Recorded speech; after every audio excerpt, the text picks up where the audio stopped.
গাহৰি মেইন দে ৰাইজ আচলতে এইটো ভিডিঅ' যোৱা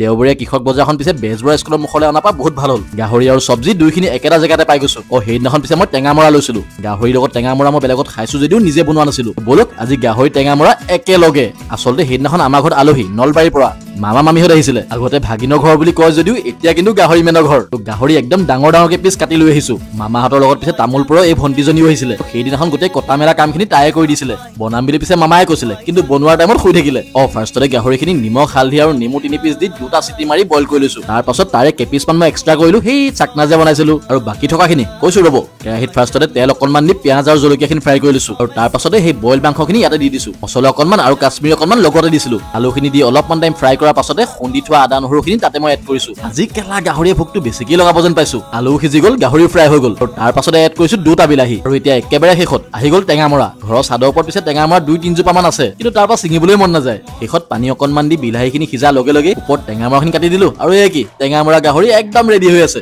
এই বে গাহৰি কালাৰ চক না এইটো পিছে ৰেচিপি বুলি নহয় চবেই জানে বনাবলৈ যিয়ে নহওক গাহৰি মেইন দে ৰাইজ